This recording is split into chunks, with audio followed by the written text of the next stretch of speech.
Hey, James here. Today we're going to be looking at a budget IEM that I picked up from Gift Music for less than £20. The SubZero SZ-IEM. Let's take a closer look.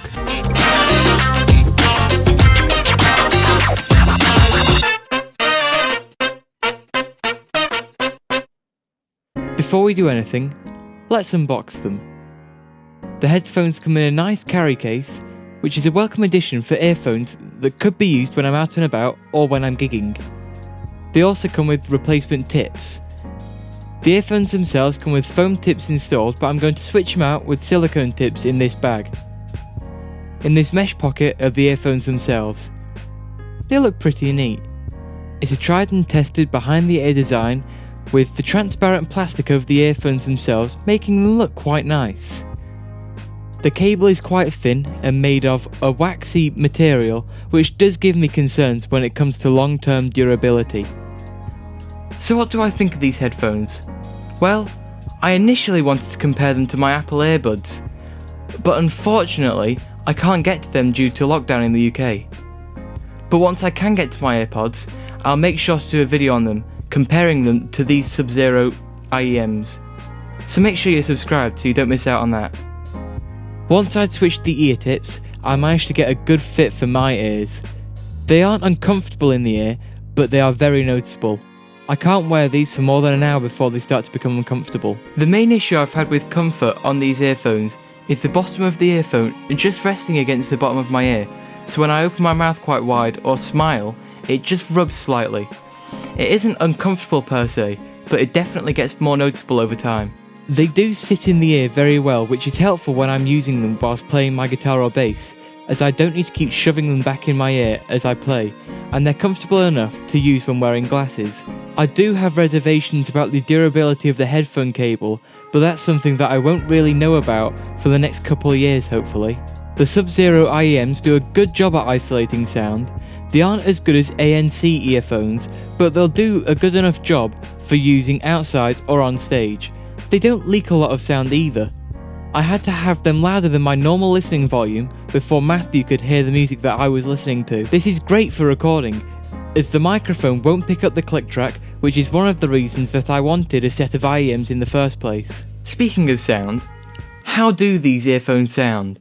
Well, to test this, I plugged these earphones into a variety of different common sources.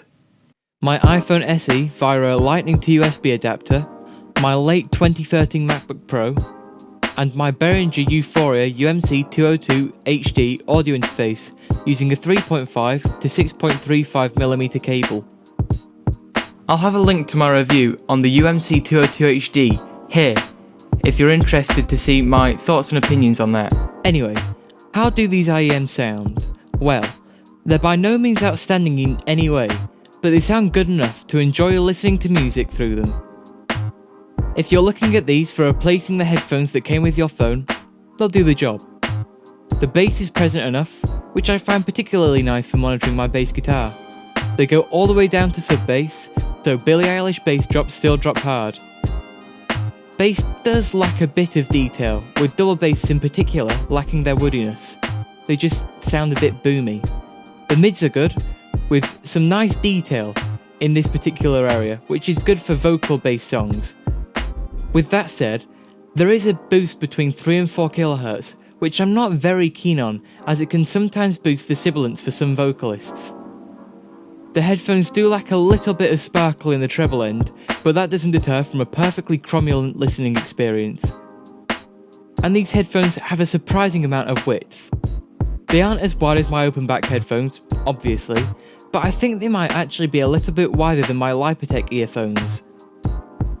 The headphones do produce an audible noise floor when there isn't any music playing, but it's more than quiet enough that it isn't noticeable if there is any media playing at any volume. So what do I think of the SubZero SZ-IEMs? Do I recommend them? Well, that's actually quite a difficult question to answer. I'm personally happy with these IEMs. Whilst they aren't going to replace any of the headphones that I use for music consumption, they're going to work really well for monitoring and recording audio in the future. In my testing, these headphones excelled best in hip-hop, with the lack of bass detail perhaps not being as necessary for smoother synth basses. They didn't perform as well for classical pieces of music, but they never sounded bad. The good performance for sound leak means that my microphone is less likely to pick up the click track when I'm recording, and they're much more practical to wear over headphones when I'm playing. The SubZero SZ-IEM are up against some tough competition in this price bracket. The reason I can't give these a 100% recommendation is because of these. The KZ ZNS PRO X earphones. Whilst I haven't personally tried these headphones, they look like a really compelling option for IEMs at this price point, and have received lots of praise for their awesome sound to price ratio. If you would like me to try out those IEMs, let me know in the comments. And with that, we've come to the end of this video. Which in-ear monitors do you use?